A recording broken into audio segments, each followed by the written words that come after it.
So this kind of all started in 2019. I woke up in the hospital. My whole family was in the room. I didn't know what was going on, and they told me I had a seizure. That led to me getting an MRI of my brain, which then showed that there was some sort of tumor, a lesion, or a cyst on like the right side of my brain. This morning had kind of a really bad accident. I woke up this morning. A couple days before my birthday, I had a seizure. My girlfriend found me basically like seizing upstairs in my bed, like literally about to fall off the bed, just kind of going crazy. And I didn't know why that happened. And in 2019, when we found that, it was very small. It wasn't that big. He pulled up the images in my brain so I could literally see the pictures of it, and it is so crazy because like you see my brain and then you see like a white dot, and it's just like, damn, that is crazy. He basically calmed me down a lot more. He said, you have nothing to worry about. He said, this looks like a cyst. He said, we can't be 100% sure that it's a cyst unless we went into your brain and took out a little piece of it to sample it. But from the pictures, he said it looks like a cyst. They labeled the seizure that I had in 2019 a sleep-deprived seizure, right? This was around a time where things started blowing up for me, money started coming in as a business. You know, my sleep schedule was really messed up though at the time, I'm not gonna lie. It was December, so we just got back from LA. We were filming like every day, going hard. Completely just messed up because I was going so hard trying to upload every day in December. I was just going nonstop, editing all night. I wasn't staying hydrated. I wasn't eating food. I was filming a bunch of videos. I was going, and I wasn't taking care of my health.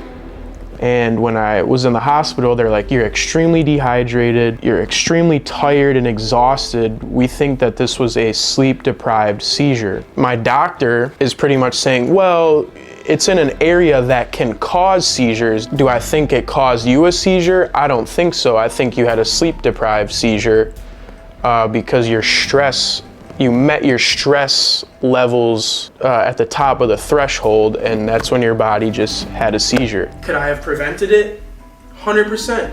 If I was taking time to relax and chill, you know, sleep properly, eat healthy, drink water. Seriously, you guys watching this video need to take care of your mental health and your overall health. So that's kind of what I've gone with over the past couple years, because like I really don't know. And that's one of the scariest things, is like I don't know. By the grace of God, I've been super blessed the past, 6-7 years, whatever. I have not had a seizure since 2019, which I've been more cautious about getting the proper sleep at night, trying to stay hydrated throughout the day, and taking care of my body. They inject me with a dye, so when they do the MRI, it's like a clearer picture of everything. Yeah. So they would see like if it was swelling part of my brain, but it's not. Yeah. So one thing that the doctor thinks that it could be, and I'm just praying that this is what it is, because then I wouldn't have to worry about it as much. Because doc's like, if this thing keeps getting bigger, we might have to go in there and actually like, drain it or take it out or whatever. And I'm like, shit, I don't even want to think about that. I've had my fair share of taking MRIs of my brain, go inside of a tube, like your whole body, and there's like a cage around your face, and you got to lay there for like 30 minutes and not move so they could get a clear image. But I started getting these MRIs in 2019 every 6 months, and eventually they let me go to once a year because they were not seeing that much growth. All right, yearly MRI of the brain. Got my fit on. You see what I'm saying? Whole fit. I gotta put these socks on. Yeah, hopefully it did not grow. It's always a crazy time every year to do this, so. You sit there and it's loud. It's cold as f in the room. It's loud. It's burn, burn, burn, burn, burn, dun, dun, dun, dun, dun, dun, dun, dun. Like it's these crazy loud noises. Yeah, you kind of just have to sit there. It's crazy. But I tell some people that have claustrophobic problems about this, and they're like, F that. I would never step foot in that room. He's great, you're no. He's like the nicest man.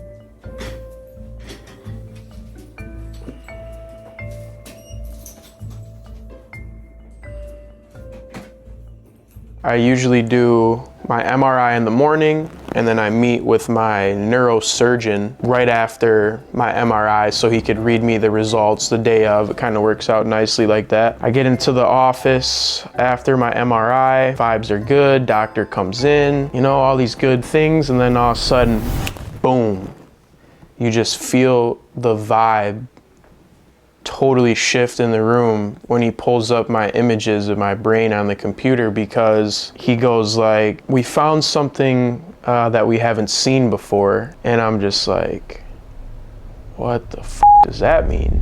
What I look for on some of these pictures to see if it has any aggressive features, things like that. Nothing here that I'm really worried about except for this one new spot in the middle that wasn't there before. What is that? Well, when we start to see spots like that, then I start to get nervous. So you can see this is what it was before. This is what it's now.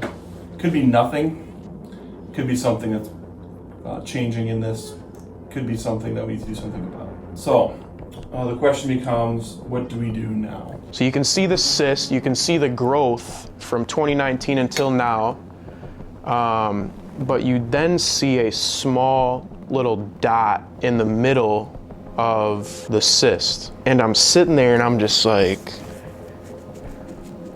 what the f is this? Like, is this cancer? Is this?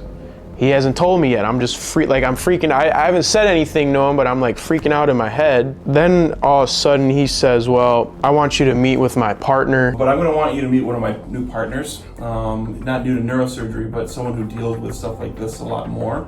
Quote unquote, he says, my partner has more tools in his tool bag to take care of this kind of thing. He's like, I want you to meet with him like as soon as possible. We should kind of get the ball moving and figure out what we're gonna do here. He's like, we're gonna take your images of your brain and we're gonna present them to a tumor board, which is pretty much like a room of 30 brain surgeons that sit and they review images every week, and they all come up with the best solution that they work together to look at these images and kind of see what the best solution is. So he wanted me to meet with this new guy on Tuesday before the pictures go to the tumor board on a Wednesday. Kind of just was sitting in the room like shocked. It's roughly like the same size, but there's like a different type of like a dot like in there right now, which kind of concerns him.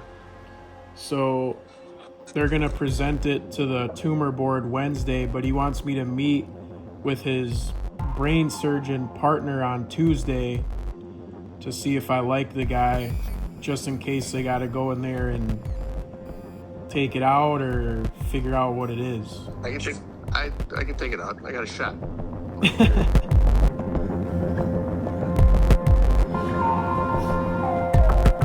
I get to the hospital Tuesday and we kind of get right into it. I meet him for the first time. Walking in with moms. We've been doing this a couple years now, right?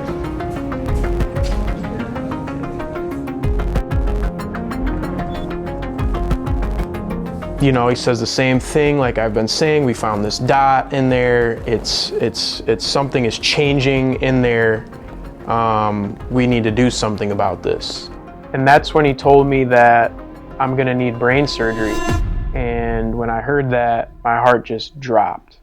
It's hard to describe the feeling when you're sitting there and you have somebody else telling you that they need to go into open up your brain and take something out. So I'm like, what is this surgery like? Like, what am I about to go through? And he explained it to me. So first thing he said was, you're gonna have a scar from like somewhere over here all the way, like somewhere, something like this. They're gonna open it up. They remove a piece of my skull. By the way, this is crazy that I'm even like saying this shit. This is so crazy to me. They remove a piece of my skull. There's like a protective layer that's around your brain that covers your brain.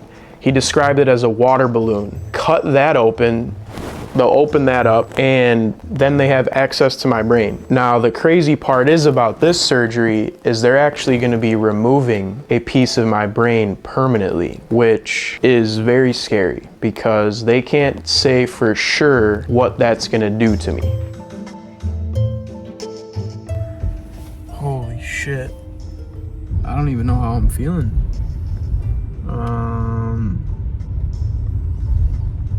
Wow, so there's a less than 1% chance that my speech can be affected, memory can be affected. The surgery is gonna be about 3 to 4 hours with an additional 2 hours on top of that because they wanna get MRIs of my brain literally while my brain is open to make sure they got everything that they wanted to get out. He did say there's some risks of going in there and doing this. And I literally just got off the phone with a doctor or his nurse a couple days ago explaining everything. It was like she did a contract with me over the phone. I, Tristan, Jass, agree to have the following surgery procedure. Right craniotomy for tumor resection with intraoperative monitoring. Right meaning that we're going to be going in on the right side. Craniotomy meaning that we're going to be cutting the bone. It says that you have talked to your healthcare provider and understand the following risks, which includes bleeding and infection, but we'll be giving you antibiotics in the procedure. Scalp laceration and blood clots. The lacerations can occur when you use a head holder to hold your head still during the procedure, and it can cause some small lacerations on your scalp.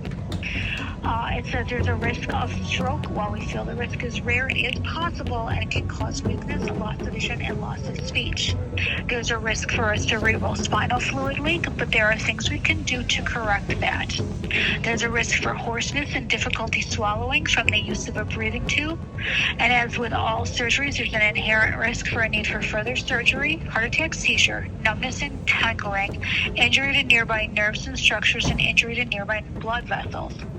There's a risk for hardware malfunction and skin burn from the different sensors we use on your skin interacting with different machinery and causing some irritation, and death is listed on here. However, we would not proceed if we thought your risk is high. It is always a risk. The next section talks about blood products. We don't anticipate you're going to need any blood products for this procedure. However, if something were eminently to happen, are you okay with receiving them? Yes, I'm okay with receiving them if I need, if it's needed. Okay. And then the next one says, all of my questions have been answered and I agree to the procedure. Yes. Yeah, I give, Any questions? I think, you know, if Dr. Desai, you know, if something were to go wrong or something and he needed to change the course, I trust him to make his best judgment for sure. Yeah, and that's exactly what it is. If there's something that needs to change course for your safety and well-being, he will change course for your safety and well-being. Perfect. When you meet with pre-admission testing, they'll give you a little bit more information about when and where to arrive, okay? Cool, sounds good. All right, thank you guys. Thank you, bye. I'm in the airport right now and I gotta do these calls and stuff. Pretty much giving consent that I'm okay to go through with the surgery. It's just kind of crazy because all the shit she's saying, like This could lead to death. This could lead to blood clots. This could lead to stroke, seizure, like all these different things. It's just such a mental, just like, it's f***ed up, honestly. But if this is what we're gonna have to do, then we're gonna have to do it. But the best case scenario with this surgery is I go through it. The doc, told me, he's like, I usually want my patients, the day of surgery, after surgery, or the next day, I want them up and walking around in the ICU. Then we're looking at 3 to 4 weeks recovery, where I'll probably just be at my house, not doing anything, which is gonna be a very tough thing for me because I'm always doing something. I've never sat in a bed and laid down for 3 to 4 weeks. And who knows, it could be longer, it could be shorter, everybody's body works differently. Then I'm gonna probably slowly get back, working out, eating right, just all these different things. That's best case scenario, but I'm really preparing for anything at this point. There's all these risks, there's all these what ifs. I love the process of starting over from zero. I've had to do it plenty of times. We've filmed plenty of series with injuries and, different things like that. Nothing ever of this, right? Like I've never had one surgery in my life. This will be my first surgery ever. I'm not excited that I have to do all of this, but I am excited to challenge myself no matter what the outcome is when I wake up. Trust me, I was asking him a million questions in there. Will I have to have another surgery down the road? Am I gonna wake up and be like a completely different person? Like, I was asking him all these questions, and truth is, he can't give me an answer because, like I said, they don't know what it is. They can't give me an answer, and it sucks. I like the doctor. He seemed very knowledgeable and very expertise in this kind of stuff. He was very informative. He answered all of our questions, gave us options, and I felt comfortable after I left the visit. Well, one, it's my son, and that's just right out of the gate hard. I don't like to see him have to go through this.